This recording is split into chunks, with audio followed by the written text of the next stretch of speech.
Assalamualaikum warahmatullahi wabarakatuh. Yang terhormat Bapak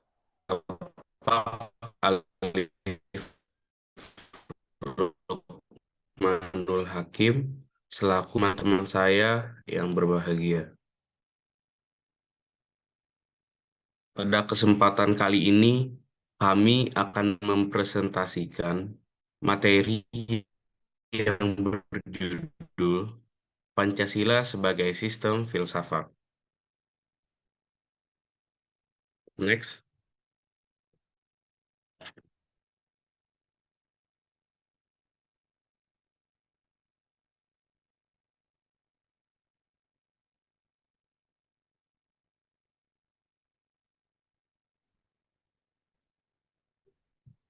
next slide-nya. Next.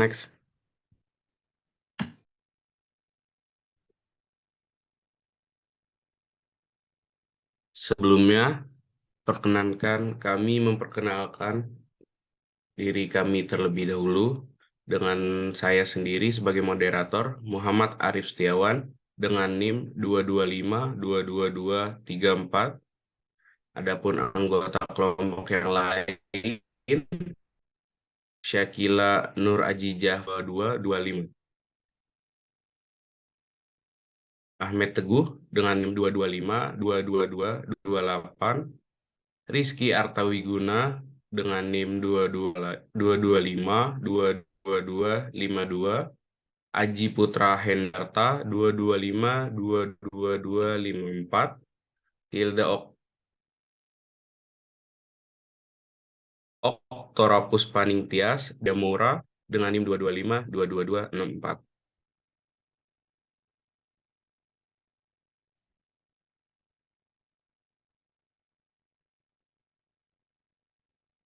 Materi yang kami bahas mengenai sistem filsafat meliputi filsafat yang menjelaskan pengertian dari filsafat itu sendiri. Yang kedua, manfaat filsafat, mengetahui manfaat dari mempelajari filsafat.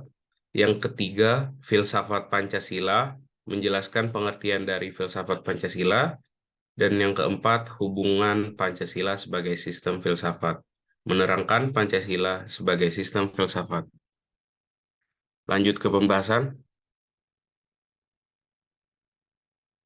Yang pertama, pengertian filsafat. Secara umum, filsafat merupakan suatu ilmu pengetahuan yang menggunakan logika, metode, dan sistem.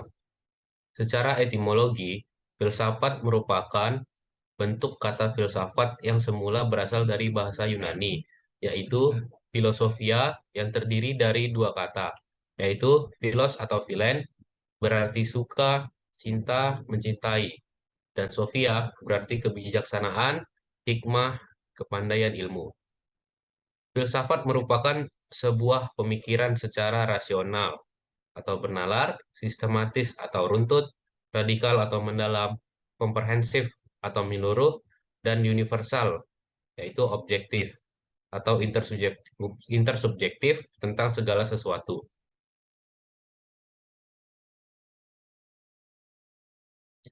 Menurut para ahli, filsafat juga disebut sebagai sistem berpikir yang tersendiri atau mother of science, ibu dari segala ilmu. Secara lebih sistematis, para ahli membagi objek filsafat menjadi dua, yaitu objek material dan objek formal.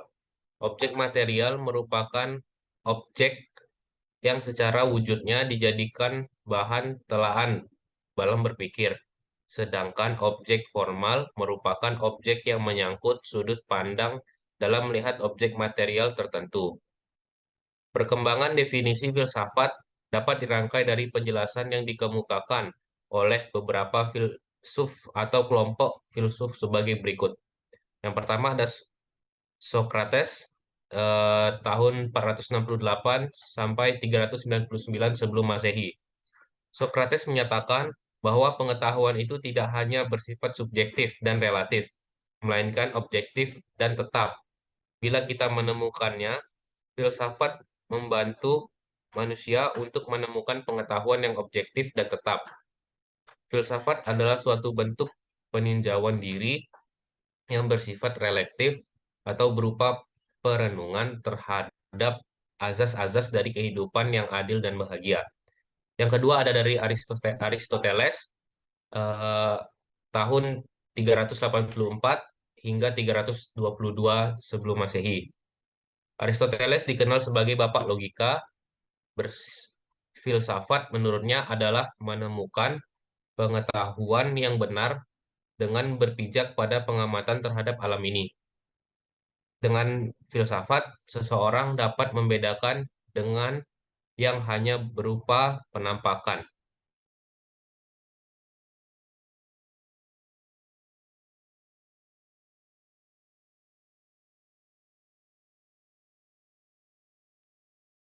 Yang kedua, manfaat filsafat. Manfaat filsafat sendiri mempunyai 10 manfaat, yaitu filsafat mengajarkan untuk lebih mengenal diri secara totalitas. Kedua, filsafat dapat melatih kemampuan berpikir logis. Ketiga, filsafat dapat melatih pola pikir dan bertindak bijaksana. Yang keempat, filsafat dapat melatih berpikir rasional dan komprehensif. Yang kelima, filsafat dapat menyeimbangkan antara pertimbangan dan tindakan sehingga diperoleh keselarasan hidup. Yang keenam, filsafat akan mengajarkan untuk melatih segala sesuatu secara multidimensi, yaitu ilmu ini akan membantu kita untuk menilai dan memahami segala sesuatu tidak hanya dari permukaannya saja dan tidak hanya dari sesuatu yang terlihat oleh mata saja, tapi jauh lebih dalam dan lebih luas.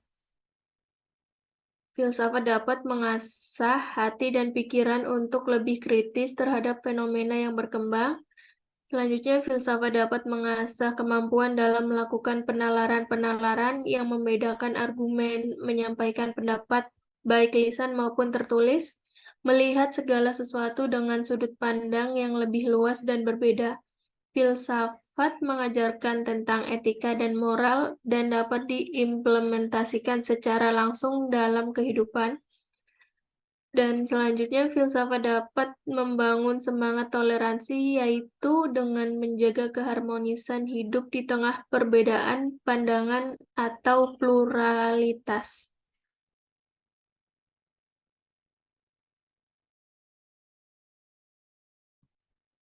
Yang ketiga adalah filsafat Pancasila.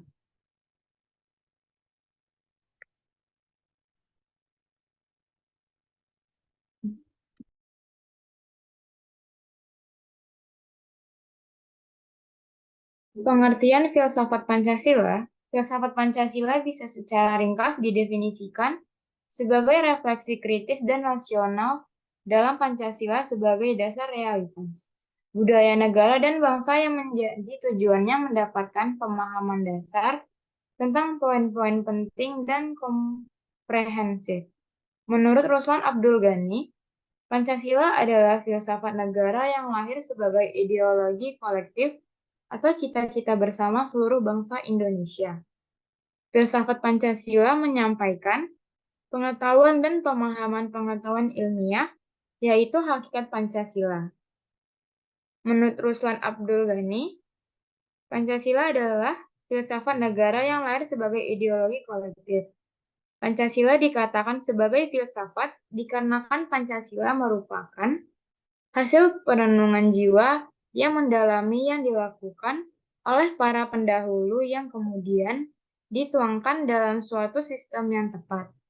Menurut Noto Nagoro, filsafat Pancasila ini memberikan pengetahuan dan pengertian ilmiah, yaitu tentang hakikat Pancasila. Filsafat Pancasila dapat didefinisikan sebagai refleksi kritis dan rasional tentang Pancasila sebagai dasar negara dan kenyataan budaya bangsa, dengan tujuan untuk mendapatkan pokok-pokok pengertiannya yang mendasar dan menyeluruh. Pancasila dikatakan sebagai filsafat karena Pancasila merupakan hasil perenungan jiwa yang mendalam yang dilakukan oleh The Founding Fathers Indonesia yang dituangkan dalam suatu sistem.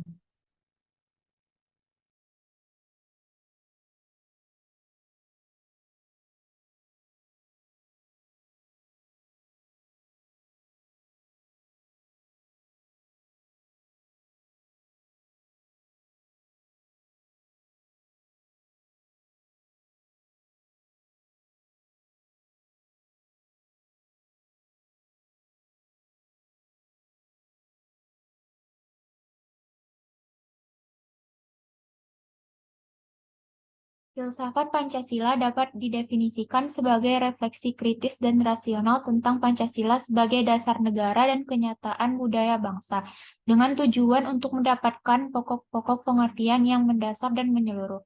Pengertian filsafat Pancasila secara umum adalah hasil berpikir atau pemikiran yang sedalam-dalamnya dari bangsa Indonesia yang dianggap, dipercaya, dan diyakini sebagai kenyataan, norma-norma dan nilai-nilai yang benar, adil, bijaksana, dan paling sesuai dengan kehidupan dan kepribadian bangsa Indonesia. Filsafat Pancasila dapat digolongkan sebagai filsafat praktis, sehingga filsafat Pancasila tidak hanya mengandung pemikiran yang sedalam-dalamnya atau tidak hanya bertujuan mencari, tetapi hasil pemikiran yang berwujud filsafat Pancasila tersebut dipergunakan sebagai pedoman hidup sehari-hari atau way of life, agar hidup bangsa Indonesia dapat mencapai kebahagiaan lahir dan batin, baik di dunia maupun di akhirat.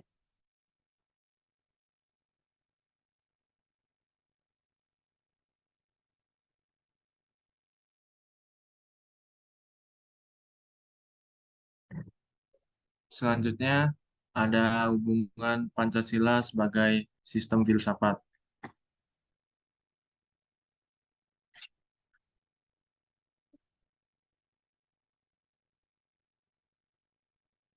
Pancasila yang terdiri atas 5 sila pada hakikatnya merupakan sistem filsafat. Yang dimaksud sistem adalah suatu kesatuan bagian-bagian yang saling berhubungan, saling bekerja sama untuk tujuan tertentu, dan secara keseluruhan merupakan suatu kesatuan yang utuh. Pembahasan mengenai Pancasila sebagai sistem filsafat dapat dilakukan dengan mencari hakikat Pancasila serta menganalisis dan menyusunnya secara sistematis menjadi keutuhan pandangan yang komprehensif. Sedangkan cara induktif yaitu dengan mengamati gejala-gejala sosial budaya masyarakat, merefleksikannya, dan menarik arti dan makna yang hakiki dari gejala-gejala itu.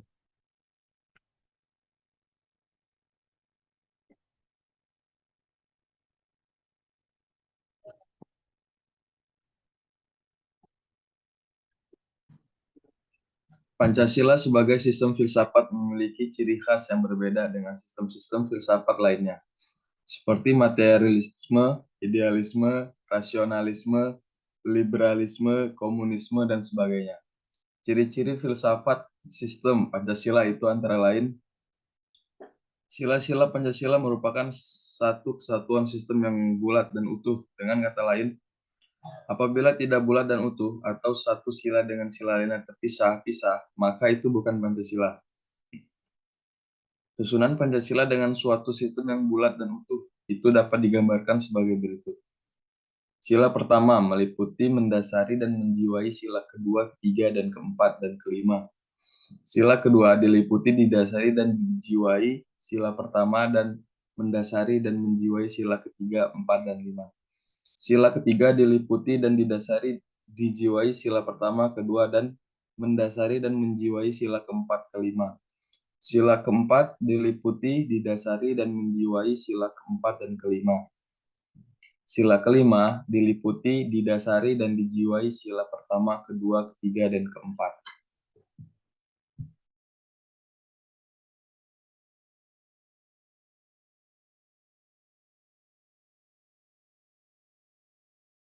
Sekian pemaparan materi dari kelompok kami. Semoga yang menonton video kami dapat memahami dan meresapi apa yang kami paparkan.